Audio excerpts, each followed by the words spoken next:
जय हिंद दोस्तों, defence world में आपका स्वागत है। तो दोस्तों, आप सभी को पता है कि ब्रिटेन ने यहाँ पर रसिया के ऑयल के चलते एक प्राइस कैप लगाने की बात कही है। और दोस्तों, यहाँ पर सबसे बड़ी बात यह है, समुद्र के अंदर जितने भी ऑयल टैंकर और मालवाहक जहाज चलते हैं उनमें से 90% ब्रिटेन और अमेरिका के हैं। और ऐसे में ब्रिटेन अपने जहाजों को लेकर एक चेतावनी भारत को दे चुका है। और दोस्तों, उसका कहना है कि भारत को केवल 5 दिसंबर तक उसके जहाजों से तेल का आवागमन किया जाएगा और उसके बाद ब्रिटेन प्राइस कैप के अंदर ला देगा, जिससे कि भारत उन प्राइसेस पर तेल नहीं खरीद पाएगा जो कि भारत अभी रूस से खरीद रहा है। और दोस्तों, इसी को लेकर रूस की तरफ से एक बड़ी न्यूज यहाँ पर निकल कर आ रही है। तो फाइनली दोस्तों, यहाँ पर रसिया की तरफ से बड़ा अपडेट दिया गया है और रसिया ने कहा है कि भारत को अब किसी भी तरह से परेशान होने की जरूरत नहीं है। भारत के लिए रसिया वो काम करेगा जो कि ब्रिटेन नहीं कर पाता था। तो दोस्तों, क्या है पूरी खबर आपको विस्तार से बताएंगे, आप वीडियो में एंड तक बने रहिए। साथ ही अगर हमारे चैनल को अभी तक सब्सक्राइब नहीं किया है तो चैनल को सब्सक्राइब कर लीजिए ताकि सबसे पहले हमारी वीडियो आप तक पहुंच पाए। तो चलिए दोस्तों, सीधे चलते हैं वीडियो पर। तो दोस्तों, आपको बता दें कि G7 कंट्रीज ने जो भारत के ऊपर प्राइस कैप लगाने की बात कही है,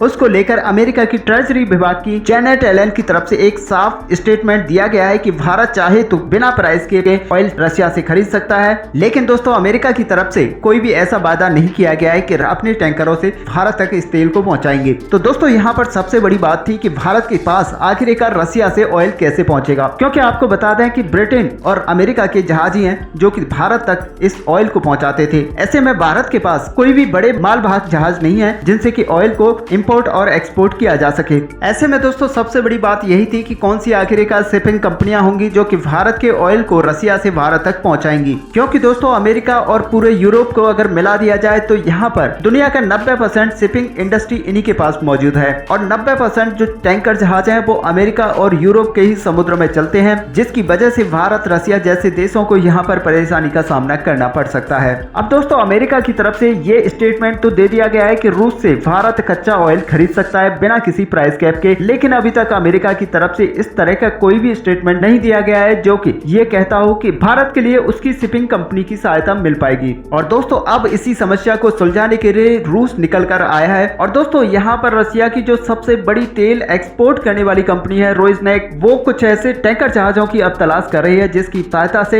वह भारत तक साथ ही अन्य देशों तक अपने ऑयल को पहुंचाएगी। और दोस्तों, कई सारी न्यूज यहाँ पर ये भी निकल कर आ रही है कि भारत खुद अपनी शिपिंग जहाजों की यहाँ पर तलाश कर रहा है जिससे कि भारत रसिया से ऑयल को यहाँ तक ला पाए। ऐसे में दोस्तों, अमेरिका की तरफ से ये बोलना कि प्राइस कैप बिना लगे भारत रसिया से ऑयल खरीद सकता है, लेकिन किसी भी तरह का ये स्टेटमेंट ना देना कि भारत के लिए हम अपनी शिपिंग कंपनियों को यहाँ पर प्रोवाइड कराएंगे, ये बड़ी बात है। और इसीलिए भारत को यहाँ पर फंसाने के चक्कर में अमेरिका ये चाहता है कि भारत बिना किसी प्राइस कैप के ऑयल तो खरीदे, लेकिन हम अपनी कंपनियों को भारत की सप्लाई के लिए नहीं देंगे। और इसी वजह से दोस्तों, भारत यहाँ पर उलझा हुआ था और अब भारत के लिए एक तरह से एक पॉजिटिव न्यूज निकल कर आई है कि रसिया की ये कंपनी भारत के लिए अब तेल को सप्लाई कर सकती है। और दोस्तों, ये कंफर्म है कि अमेरिका साथ ही यूरोपियन देश बिना ऑयल प्राइस की कैप लगाए हुए भारत को किसी भी तरह के अपने टैंकरों को प्रोवाइड नहीं कराएंगे। और दोस्तों, इसी कारण से भारत को ऑयल लाने ले जाने में काफी ज्यादा मुसीबतों का सामना करना पड़ता है, क्योंकि भारत के पास अभी भी ऐसे टैंकर्स मौजूद नहीं है जिनकी सहायता से भारत बड़ी क्वांटिटी में ऑयल को रसिया से ला पाए। ऐसे में दोस्तों, मित्र रूस की तरफ से भारत के लिए बड़े जहाजों की यहाँ पर व्यवस्था करना एक बड़ी बात है और रसिया ही इस तरह का काम कर सकता है। ऐसे में दोस्तों, आपका क्या व्यू है? आप अपना व्यू हमें कमेंट में लिखकर जरूर बताएं। साथ ही वीडियो को लाइक और शेयर करना ना भूलें। मिलते हैं नेक्स्ट वीडियो में,